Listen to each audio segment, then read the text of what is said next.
1997. Advances in biotechnology were helping people improve their physical and mental abilities to an amazing degree. Provided, of course, they had enough money. A new breed of people was emerging, half human, half machine. And in Detroit, at least, not everyone was happy to see it. I'd just landed a job as head of security at Sarif Industries, a cutting-edge biotech firm. David Sarif himself handpicked me for the job, said he needed me to keep his people safe. My ex, Megan Reed, was one of them. Brilliant neuroscientist, Megan had found a way to make augmentation safe and affordable for everyone. All she had to do was present her research to Congress. But the night before her big meeting, my security measures failed. A team of Black Op mercenaries stormed into Sarif headquarters, massacring everyone in sight. 3 of the mercs were heavily augmented walking tanks. Their mission? Take out Megan and her team. I tried to stop them, but their leader tossed me through a plate glass wall. Last thing I heard as his bullets slammed into my brain was Megan's dying scream. I should have died with her. Only I didn't. High-end military-grade enhancements saved my life. The best augmentation Sarif's money could buy. It took me half a year to get a feel for them. Should have taken longer. But 6 months into my recovery, Sarif Industries was attacked again. This time, by a radical group of pro-human purists. Violent, militant, and fanatically opposed to human augmentation. They claimed to be members of Humanity Front, a non-profit organization that wanted the UN to limit biotechnology research. The thugs broke into Sarif's factory and found machinists working overtime on a top-secret military augment called the Typhoon. Sarif sent me to retrieve it, and when I did, I found one of the so-called purists next to it, wired with cerebral implants, trying to download its classified specs. Obviously, something more was going on. The AUG killed himself before I could question him. Sarif ordered me to dig deeper, so with the help of Frank Pritchard, Sarif's head of cybersecurity, I did. Turns out a second hacker had been controlling the AUG's actions from somewhere off-site. Pritchard and I tracked his signal to a secret FEMA internment camp in Detroit. The Black Op mercenaries were there. The same mercs who'd left me for dead 6 months before. Figured they'd try again when they saw me. It wasn't so easy for them this time. I took out the tank named Barrett, even got him to give me a new lead. A penthouse apartment in China. Of course, we both knew it would be a trap in the end.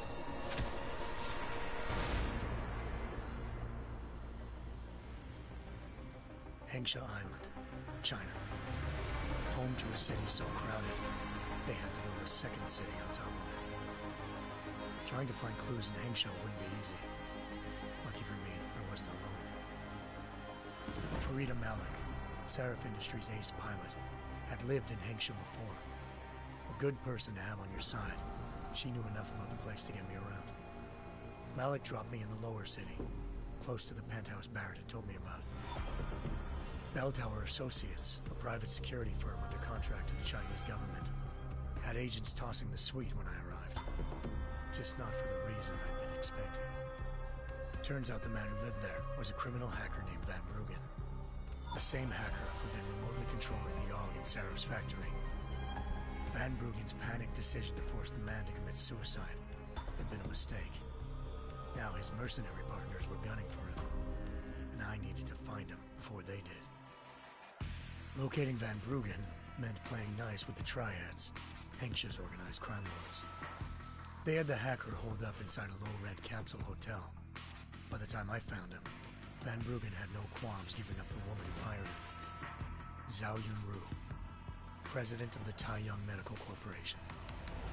According to Van Bruggen, Zhao wanted to monopolize the augmentation industry and had hired Black Op mercenaries to destabilize her competition.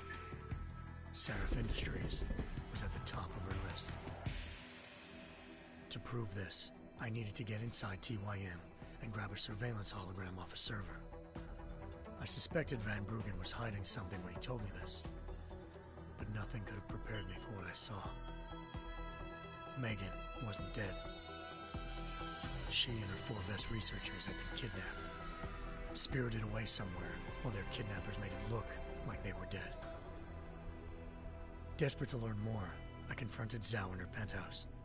She claimed to be a pawn in a bigger plan, and hinted at a group so powerful it controlled global interests at a whim. Then she slipped into a panic room and hit the alarm, forcing me to make a very quick exit. I figured Zhao was lying, but part of her confession made sense. David Sarif had been worried about his people. So worried, he'd required all of them to have subdermal locator devices surgically implanted. The GPLs would have been broadcasting the day of the attack.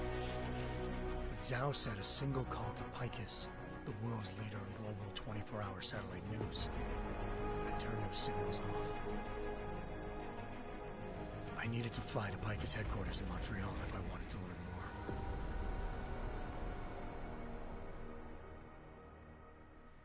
Eliza Cassan, Picus Communications' First Lady of News. Malik thought I was reaching when I told her Eliza was involved in this. The world's most famous news anchor, working with a mercenary hit squad. But when I confronted Cassan in her office, she freely admitted to jamming Detroit's satellites the night Megan's team had been taken. Said she's just been following her commands. I suspected she wanted to say more. But Black Op mercenaries showed up looking to shut us both down. And just like that, the Eliza I'd been talking to disappeared. The mercs were led by an augmented killer I crossed paths with twice before. Fedorova, a woman who'd made silence her best friend. She waited for me to track Eliza's transmission to a secret server room underneath the Picus complex, then jumped me from behind. A deadly fight ensued. I made sure she never moved silently again.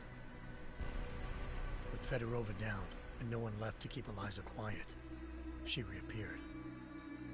Turns out Picus's First Lady of News wasn't a lady at all. She was a sophisticated AI program, engineered to monitor data streams and control what people believed.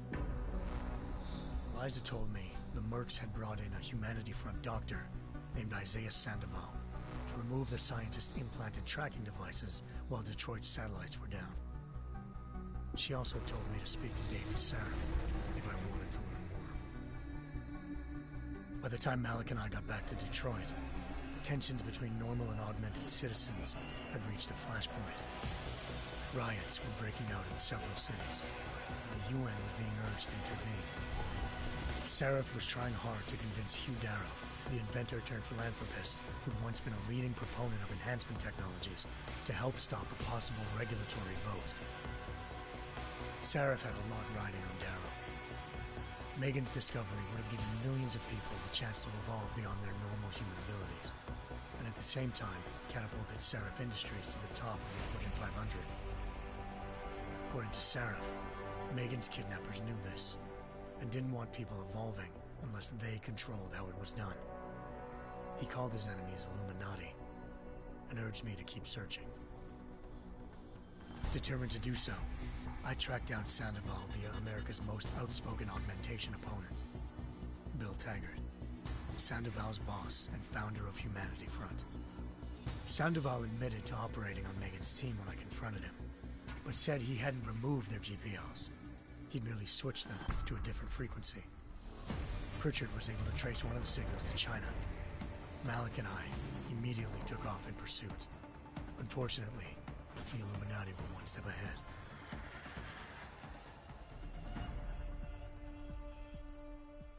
Ambushed. Shot out of the sky by Bell Tower Associates, seconds after entering Hengsha's airspace. Malik's piloting skills saved me. After a tense and bitter struggle, I escaped into Lower Hengsha. The tracking signal I was following led straight to the Triads, or more specifically, to the augmented arm of Tong Si-hung, leader of a gang of augmentation harvesters. Tong said they'd taken the arm off a corpse, which Bell Tower had left at their door, meaning at least one of Sarif's scientists was dead. Maybe not the rest of them, though. Tong pointed me to a port used for human trafficking and helped me slip aboard a bell tower ship. It was sailing to Rifleman Bank Station, a military base in the South China Sea. Bell Tower was holding kidnapped civilians as prisoners there, and using them to perfect the Chiron Project, a human-computer interface that left most of its test subjects dead. My search for Megan would have ended then, if not for a mysterious ally named Quinn. In exchange for my help exposing Bell Tower, he slipped me aboard a second ship headed to Singapore, and an Illuminati-run biotech facility called Omega Ranch. 3 of Serif's scientists were there, forced by their captors to create a technology capable of remotely shutting down augmented abilities. Thanks to an emergency recall notice issued by the World Health Organization, millions of people all over the world already had the biochip installed. With the help of the scientists, I tracked Megan to a private section of the ranch. There, I ran into Yaron Namir, the walking tank who'd put a bullet in my brain the first time we met. He'd teamed up with Zhao and was hoping to catch me off guard. Their little ambush didn't work. I found Megan in a suite belonging to Hugh Darrow, the billionaire philanthropist who'd Sarif had called on for help. Darrow had convinced her to go along with the biochip plan by promising to sabotage the tech. As she was explaining this, Darrow appeared in a global broadcast, telling the world that augmentations would be the death of mankind. Then he activated the biochips to prove his point. All over the world, augmented people flew into a killing frenzy. Darrow had betrayed everyone, and it was up to me to set things right. To do it, I had to reach Panchaea, a massive installation in the Arctic Ocean. As I raced through corridors built by an all-augmented workforce, I saw death and destruction firsthand. By the time I shut down Darrow's broadcast, I knew the damage he'd done. Still, humanity's future remained unclear. How would the world react to this sabotage? Would people ever regain their faith in augmentations again? What would be the Illuminati's next move? Only time will give us the answers.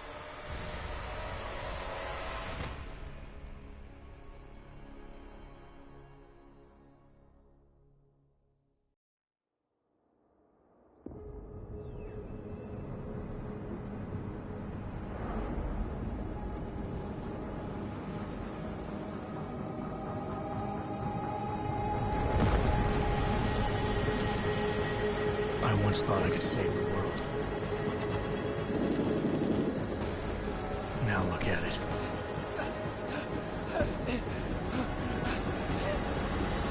In yet another augmented terror attack, 251 passengers aboard sister airlines Flight 451 were killed when an augmented passenger broke into the plane's cockpit and ruthlessly butchered its flight crew.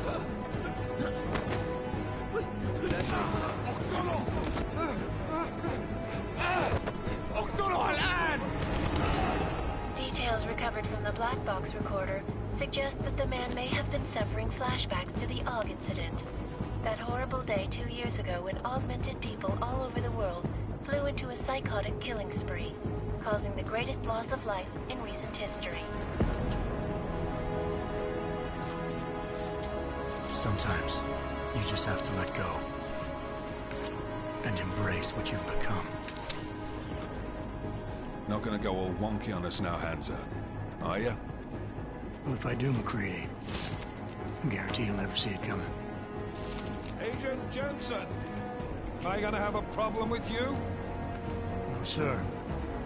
No reason to assume you would. Good. Because you are the only augmented operative on this team, and I intend to make good use of you. Listen up, all of you. We got a sandstorm barreling down our arse and we can't afford to make mistakes. We're going after this man, an arms dealer named Shepard. He's ex-Bell Tower, one of the Special Forces commanders who disappeared during the incident. And he's come out of hiding? That cannot be good. It's not. He's selling weapons and military-grade augments to terrorists. This is Aran Singh, the undercover agent who lured Shepard out of his hole. Best you see Interpol's got, For 3 years he's worked hard to get in tight with the Jinn, an Iraqi smuggling cartel that's infected the Eastern Hemisphere like a plague. Last week, our arms dealer sent a message to the Jinn, offering to sell them a shitload of black market merchandise dirt cheap. They told Singh to handle the buy. They're not gonna like it when Interpol disrupts their party. Is Singh's cover really that good? It is right now. We need to keep it that way. This is where the deal's going down. A half-finished high-rise hotel that's been abandoned ever since the incident. It's not a pretty picture inside. Let me guess. Most of the laborers were augmented with heavy-duty industrial rigs. So when the incident hit, and they all went schizo, things got gruesome real fast. And no one, except for some homeless junkies, have been inside the place ever since. So what's the plan, Director? Singh's meeting Shepard on the ground floor, inside the hotel's main atrium. He sent the bulk of his Jinn crew to the penthouse levels to secure a vantage point. I want McCready's team to take up positions overlooking the atrium and make the arrest. Jensen, you're going in solo from the roof. My objectives? Keep the Jinn from joining the party. As far as we can tell, only one route connects the atrium to the penthouse level, a halfway decent elevator shaft. Here. I want you to block access to it. Fine. Just cut me loose. Do you plan on relying solely on your augments for this one? I'd recommend taking a little hardware, just to be sure.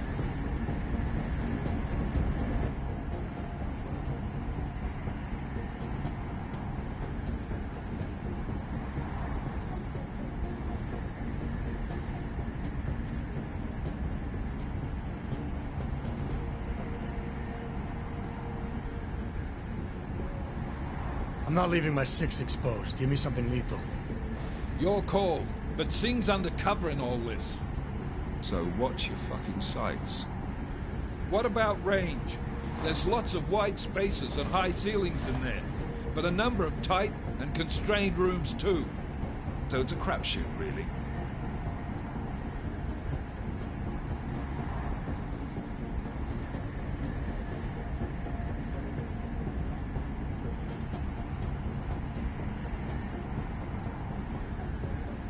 Well, I'm not looking to play dice with anyone in there.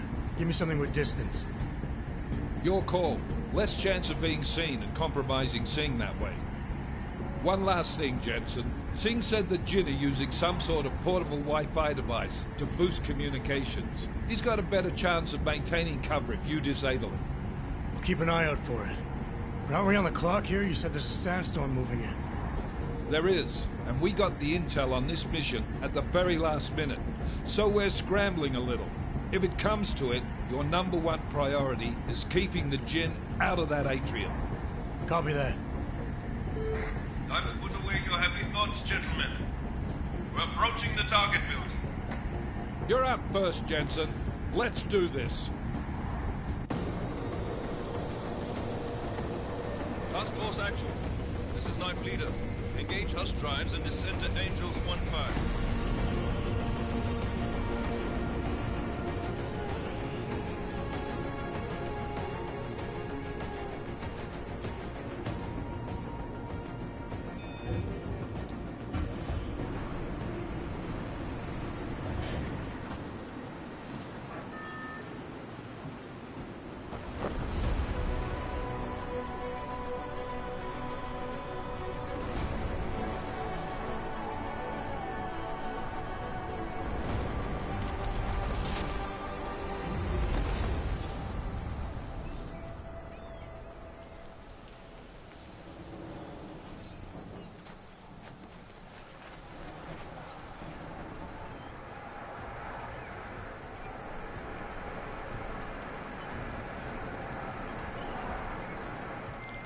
Team leader, this is Jensen. I'm on the roof. Solid copy. Move into the building. The access route you need to block is at the far end of the penthouses. And keep in mind, the direct route might not be the easiest one. Roger that. McCready will advise once his team is on the ground. Miller out.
Jensen, we're moving through... Oh, fuck! What's wrong? The Jinn have got a few Jennies up and running. Gonna have to hack keypads. Should enjoy it, McCready. They have colors and shapes. Just remember, red means bad. Fuck you.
trace program initiated.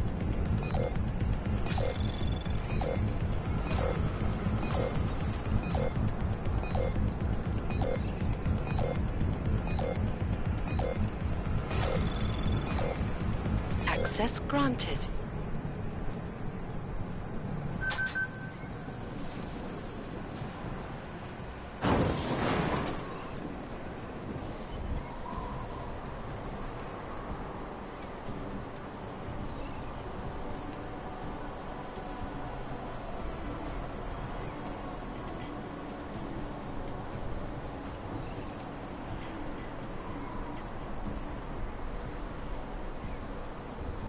Squatters.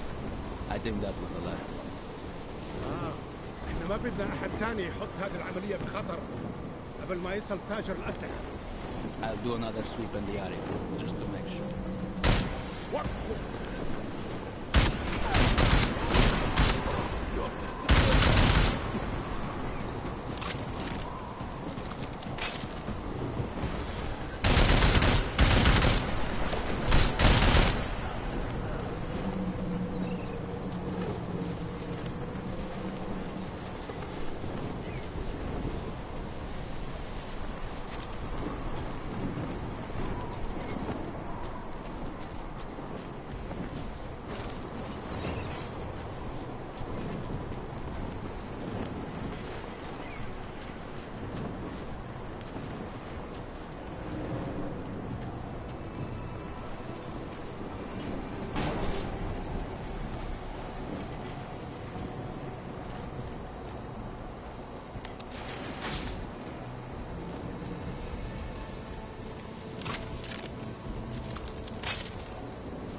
Jensen, Mac, listen up.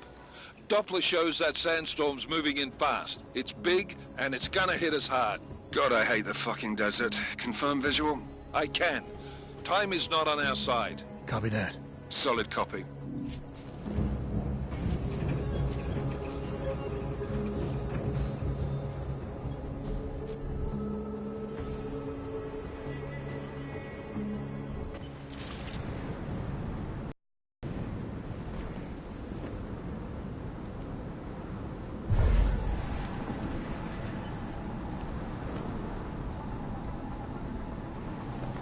يكون ايه يعني؟